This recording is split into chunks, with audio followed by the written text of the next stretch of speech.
And my father was a very ingenious person. It was a sloppy place. But single-handedly, he dug areas to produce flat area for building domestics, and then near a small stream nearby, he arranged stones, terraced stones, so we could grow vegetables. Right. So one day we were coming back from the garden, Okay. and I felt something, and my father he grabbed me, put me on his shoulders. We didn't go back to the house.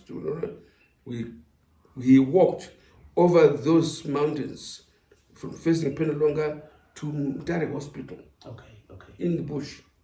Ah. Yes. Okay. I had been spit on by a spitting cobra. Oh, I see. And if he hadn't done that, I would be blind. Ah, I see. I see. Okay. Okay.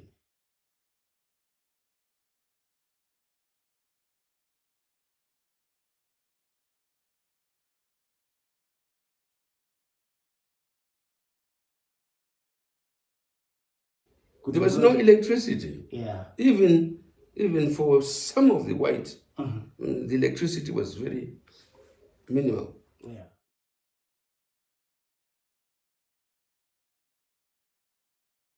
This is about 1944, 45, yeah. The Maybecks, they would come over the weekends to this cottage. Right. The Maybecks were big business people, in milling Right. in Mutare. And this kid wanted somebody to play with. Right. And somehow my parents connected with them because my parents spoke English Okay. of some sort. And my parents said, "Oh, bring your kid. I want him to play with my child." And so Tony and I had a lasting friendship. The Methodist mission at Oldham Tally had a printing press, and they produced a little reader for children, called Gacheche. That's it. And the picture, the cover picture of that is me. Oh wow! Yes. That's Is me. remarkable. And, Okay. and the shirt I was wearing, which looked nice, was Tony Mybeck's pyjama shirt. Oh wow! Anyway, we grew up, and Mr. and Mrs. Mybeck treated us like, brothers. Whenever we did anything naughty, we was made together. Right. Tea time, we were, together. Well, I went to school, first of all, in Mutare. Oh, okay. And to get to school, I had to walk from that end of E.T. Brown's property down to Christmas Pass.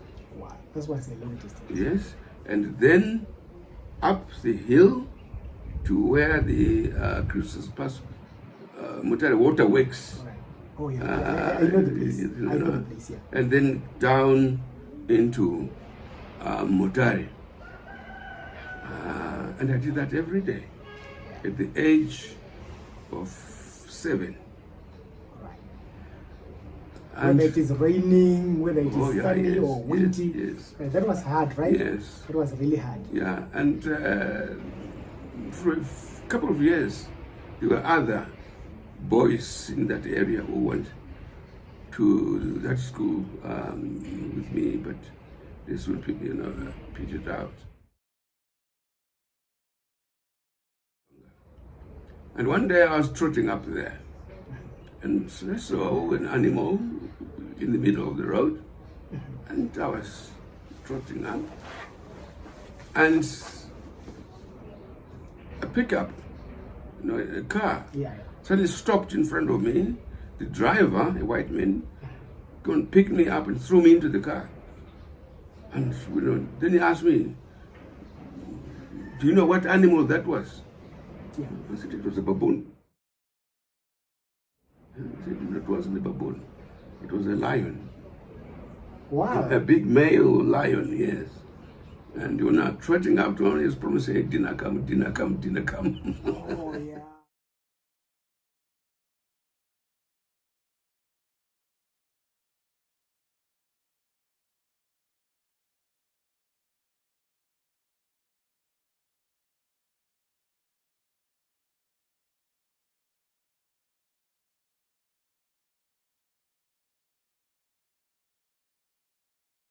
Yes.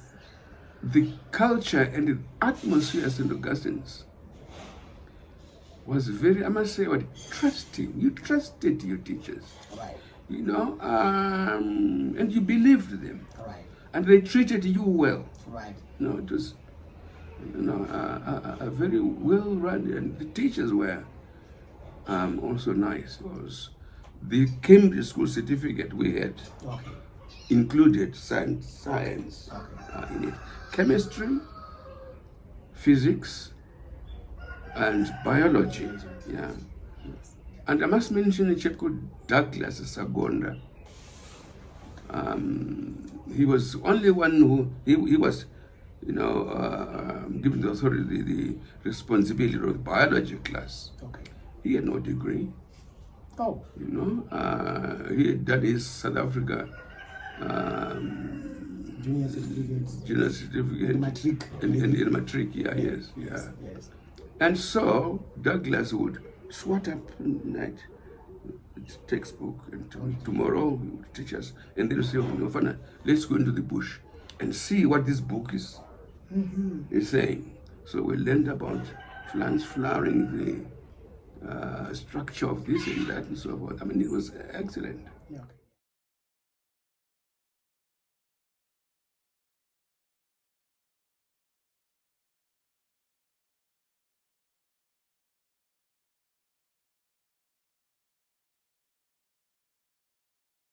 Anyway, I went to Fletcher. Yes, I wanted to do chemistry, physics, biology, and geography.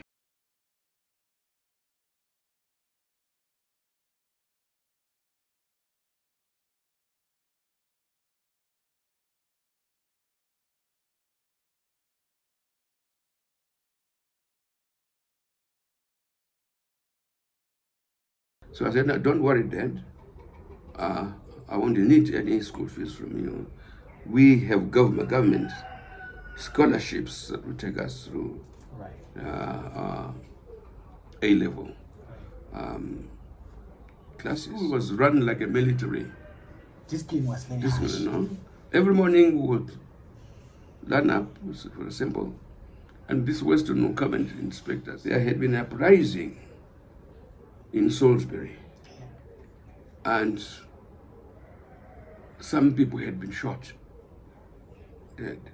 That was when Edgar Whitehead Yeah. gave the command, "Shoot to kill." Oh. You see?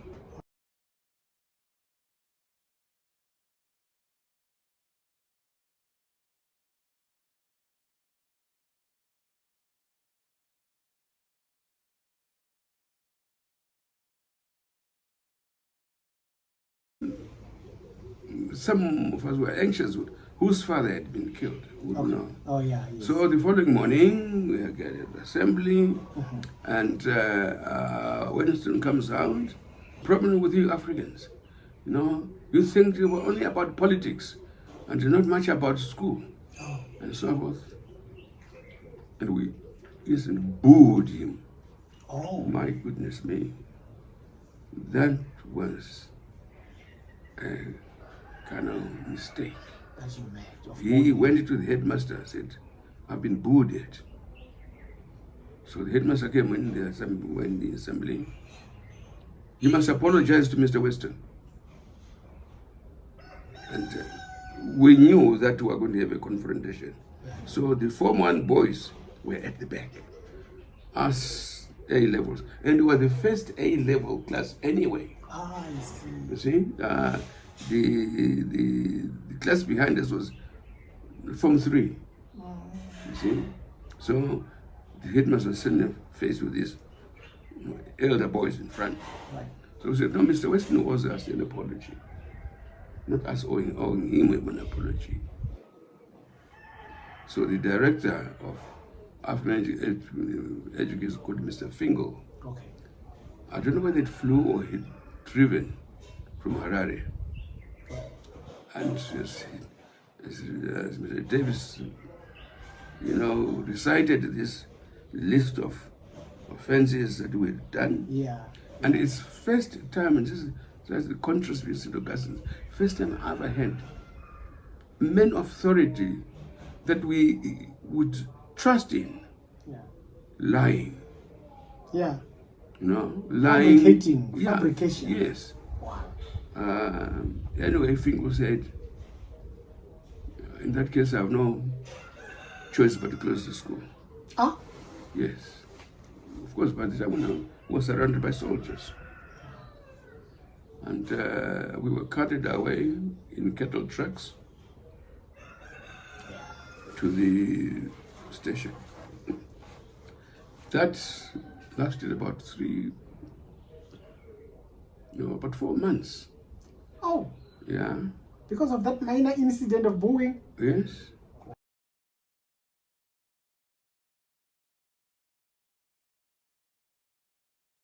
I got a letter saying I could go back to Fletcher. Okay. But I'd lost the scholarship. So you were supposed to pay. Yeah. And I get there now, it was a different headmaster called Mr. Winter. Okay. And I said, so, where's school fees? I said, I haven't got any. Right. Right. Were you the only one who lost his scholarship? Oh, no, all of us. All the A levels? All the A levels, yes.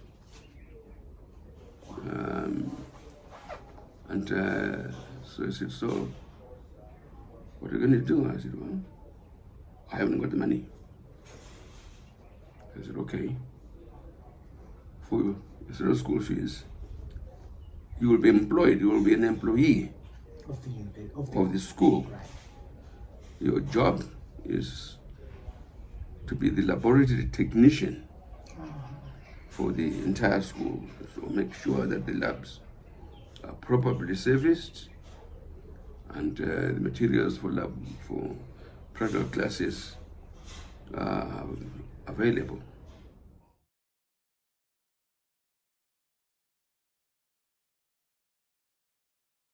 I finished my A levels. All right.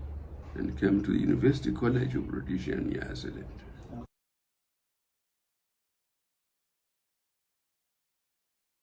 University College of Rhodesia and Nyasaland. But it's actually, run by the University of London. So And what program are you doing now at the university? I was doing a Bachelor of Science. All right. Chemistry. Zoology and botany. Okay. Lecturers were good to us, but the Rhodesian incline was they didn't believe that Africans should be at university. Right. Right. And there was an incident where there were 2 black students in chemistry. Final examination. One of these passed, the other failed. And the Herald had a screaming headline, 50% failure among the blacks. Well, statistically they were right. Yeah. But we are talking about without 2 people. Yes, without the it was meant to convince the Europeans that Africans are not university material. Right. They don't. Then I got friendly with a white boy who was in the same class called Bert Mann. Right. And then we shared the same laboratory bench. And so I said, Bert, we compared notes. I said, you know, you got 85%. I got 20. I got 20%. So we decided, no, we will write the same assignment, same report, word for word. I will hand in mine in time. Bert will hand in his late by about a week or so. Right. When the results came out, I had 15%. Bert had 85%. So how did you pass? How did you get the degree when you were being failed, even if you were passing? Yeah, but these were Just internal marks. Internal. You know, no. But they contributed to the... No, the University of London did not take. Oh, I see. Yeah. Oh, yeah. They only I see. counted the exams that they said and supervised. Yeah, yes, yeah. I see.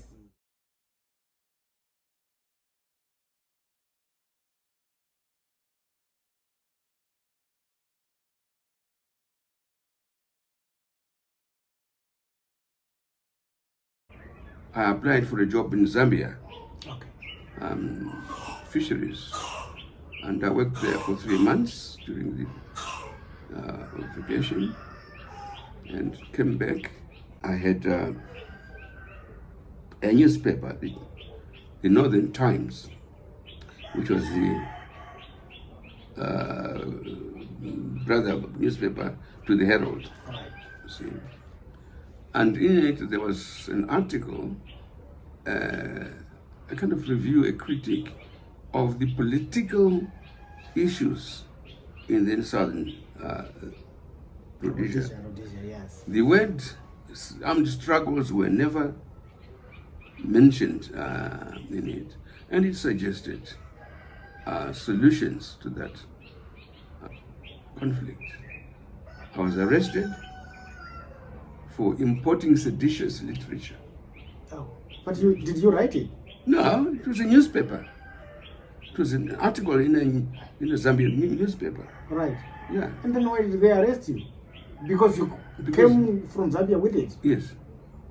Wow. I spent a week in prison, which I tell you was not very pleasant. Yeah, no, obviously. And I had to go back a month later for trial, and I was convicted and fined £25.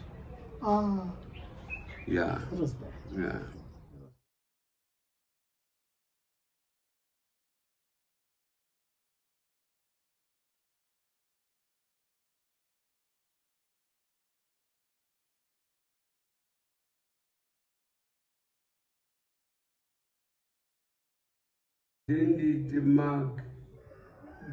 This guy has grown up with me from when I was about 2-3 years old.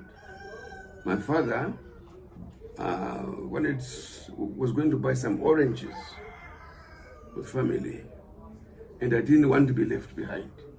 Got caught in this spokes of the bike, Okay. and that's how I incurred this injury in this car.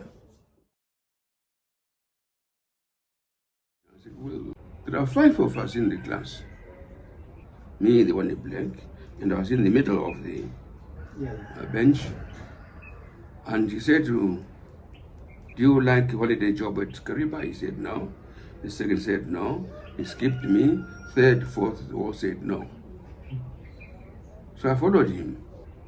He was mortified. So he said, would you like to go to Kariba? I said, yeah, try me.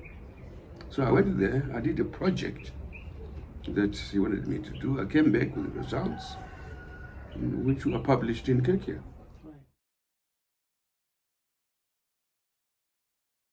So eventually, now I got my degree. What next?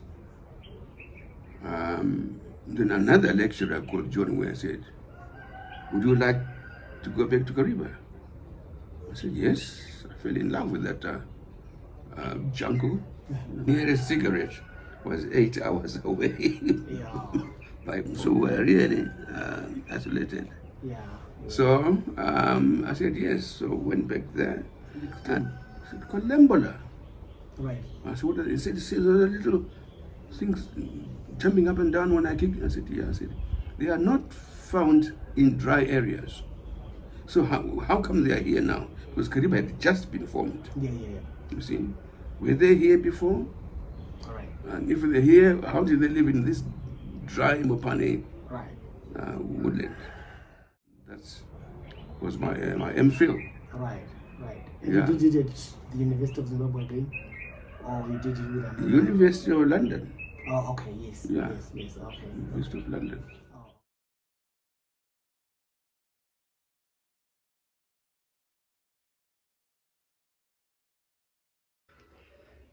Well, first of all, my PhD is from New Zealand. Okay. I went there as a UNESCO fellow. Okay. I did my thesis on the ecology of the Waikato River Okay. in New Zealand. There's 8 electric dams there, Okay. and I took 6 of them. Okay. Yeah, and apparently my thesis is still a reference in the literature of New Zealand. When I finished, I came back, and I did work on the Kafue, on Lake Bangwelo, and eventually on Kariba.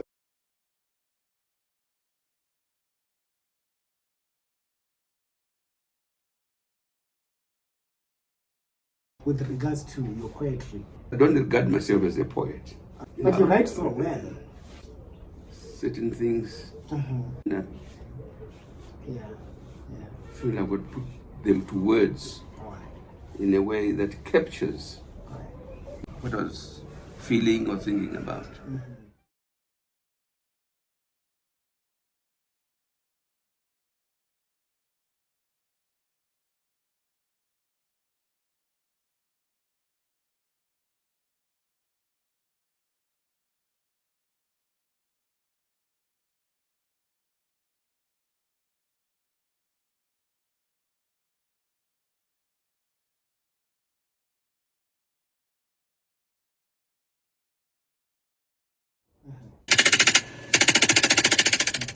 My sister fought in the war. Oh, yeah. My brother fought in the war. Yeah. But when I chose to, thinking that, the country will need our services. Exactly.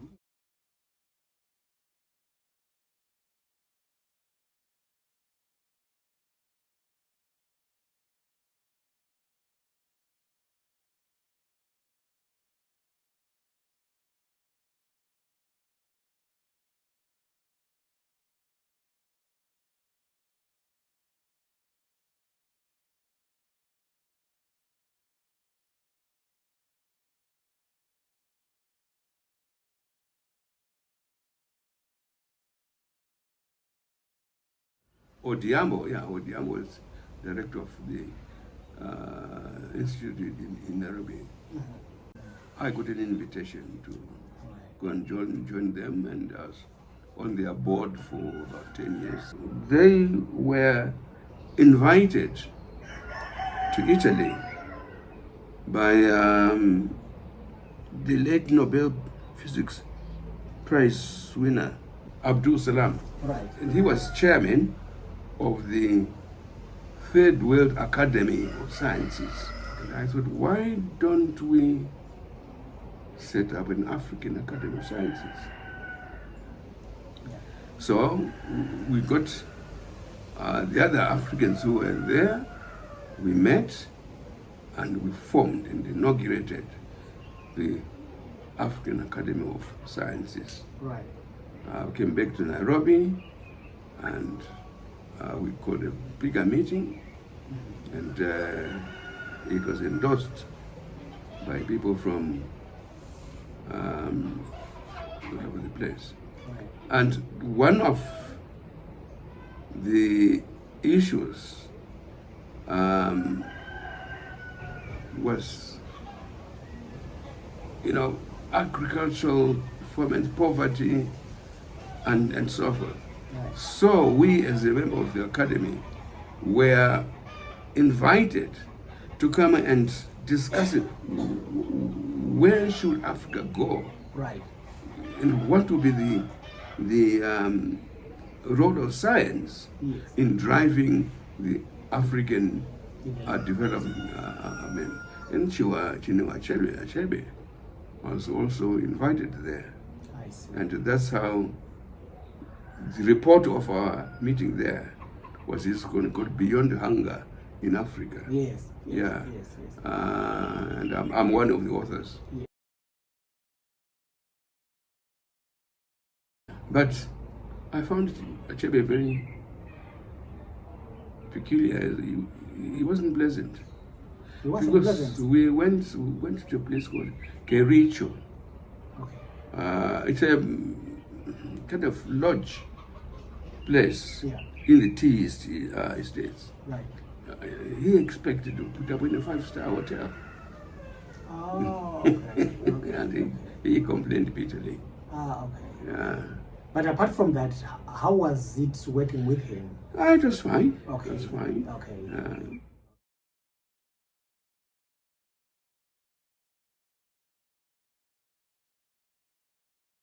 Well, I'm not quite sure whether after the bonfire that's just gone on about models,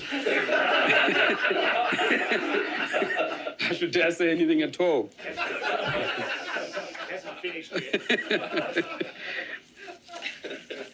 It's about 33, 34 degrees Celsius. Now, if you raise that by, say, 4 degrees Celsius, just even if there was no change in precipitation, the evaporation alone would be significant, and that there is an awareness rising, growing in Southern Africa of water scarcity. Information is power. Power either to hide your own inadequacies or to influence people's decisions. And I think the former is the more the case.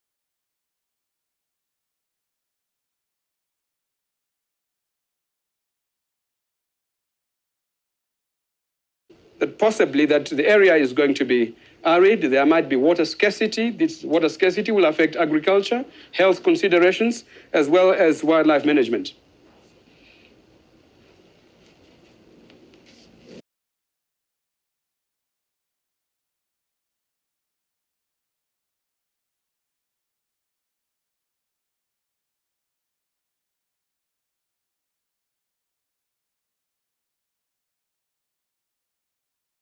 Somehow, people discovered me, I got a letter from Japan saying, Dr. Magadza, will you come and join us in Japan? We have an organization called International Lake Environment. And we're here, you've been working on Lake Kariba and Lake Chivero. Could you join our committee? And that's how I was with them for 20 years. Oh, okay. Yeah, and we traveled from country to country to country, advising governments how to manage lakes, Right. especially to reduce eutrophication. Yeah.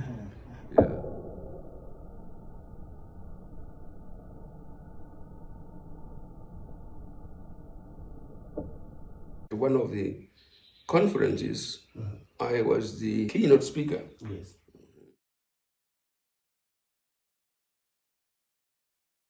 When I got there, I was put in a small room by myself. All right. And then I moved to another small room. Then eventually I was moved on the stage. And at the center of the stage was the crown princess and her husband. At the other end of the stage was a professor from Tokyo University. He spoke first. And I thought, I was very anxious. Me, sort of put against a professor of Tokyo University. Yeah. Was a reception in the evening. And I was picked out from the reception, stand here, and then other people were picked up and made to stand behind me. Eventually, this lady comes out goes straight for me, removes it, goes, shakes my hand. And it really fascinated me what you're talking about. I've met notables in Europe, in America, in Costa Rica. Okay, Costa Rica. Oh. We had another conference there of ELEC.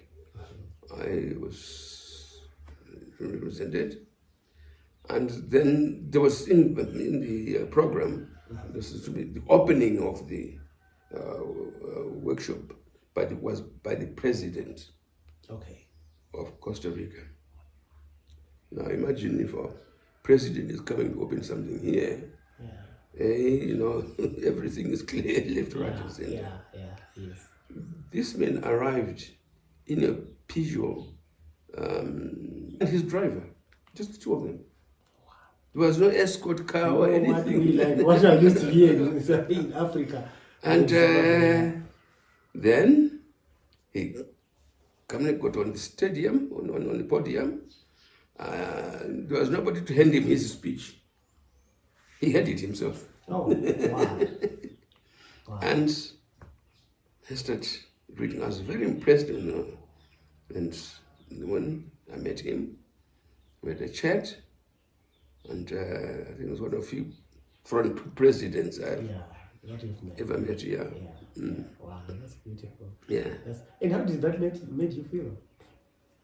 Well, it was really a revelation to me. Here as president of a very stable country in South America, you know, there are wars going around as well. You never hear anything about Costa Rica. That's true. Yeah. And the country has no, at that time it had no army. Oh. You know? Wow. No army, no Costa Rican army. Yeah. In America I was nearly shot. Brown University. I went in the wrong door. Oh yeah.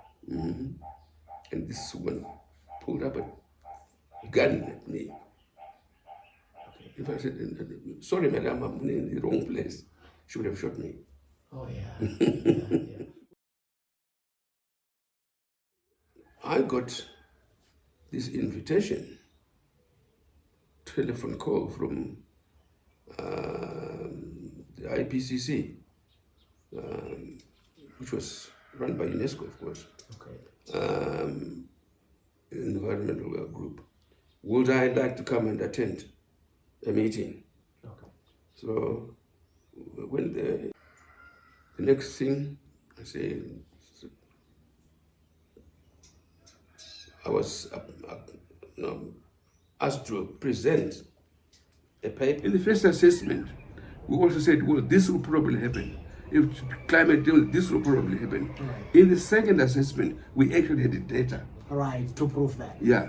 On what was being impacted on. And then on the third assessment, I was the lead author and Shankar on the Africa chapter. On the fourth assessment, I was put in a special unit to try and assess if in fact our assumptions of saying this is my problem, they tended to be conservative, you know, because we didn't want to frighten the politicians. Right. Yeah, and so we reviewed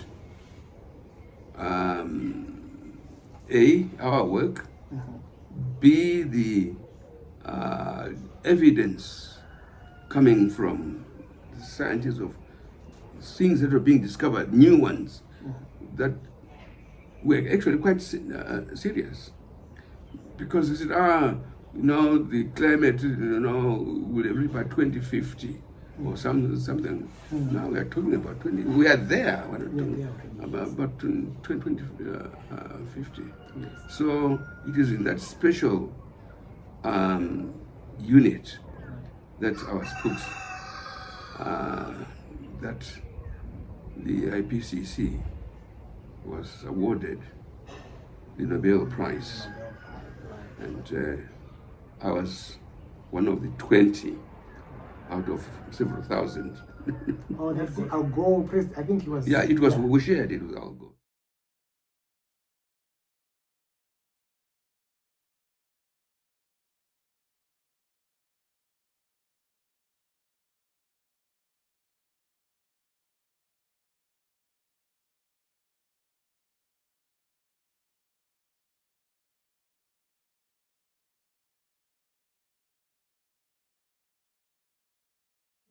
Where do you see us as a country, Zimbabwe, and as a region, Africa, and maybe as a world, going in terms of climate change? Do you think?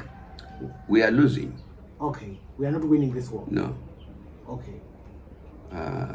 Just to get the arguments in the US about whether I should do some more fracking and open some more oil drilling wells in the North Sea.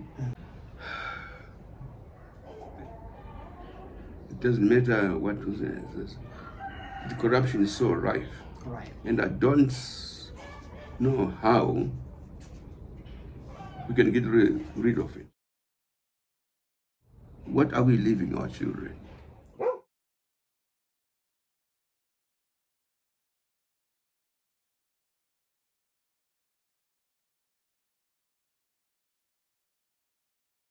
I'm proud to say some of the students that have come through me and did the doctorates and so forth are very prominent in the wildlife and water and fisheries.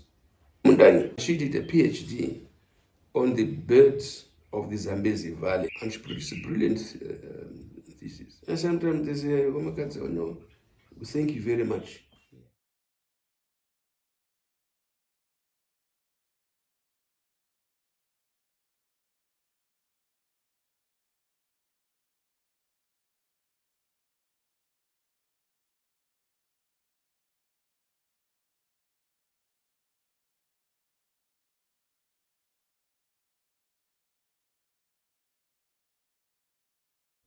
So you have quite a number of lucky incidents. The first one with the lion that you mistook.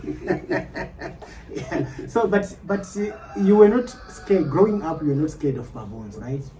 No. Speak to the differences between the now view of animals and that of university scientists. The now view of animals. Yes. We hold them sacred, and so forth. And also, of course, in the old days, we would hunt. But the scientists' view of animals, there are many people who go to university here and who come out with very, very little empathy for animals. Let's take building in the wetlands here. Yeah. A lot of bird species have now disappeared. That's true. Because that's where they. But you say to a shiri, what are you talking about? Yeah. What about a bed? Yeah. There were dikers that lived there. Oh, Yes. serious? Yeah. Yeah. They're gone now. They are gone. Yeah. Animals and trees. I sometimes say that there's some kind of enmity between at least the Shonas and the trees. Yeah. If there's been, if possible, Yeah, that's true. yeah. Animals in Zimbabwe are endangered and they are protected, Oh. but nobody cares.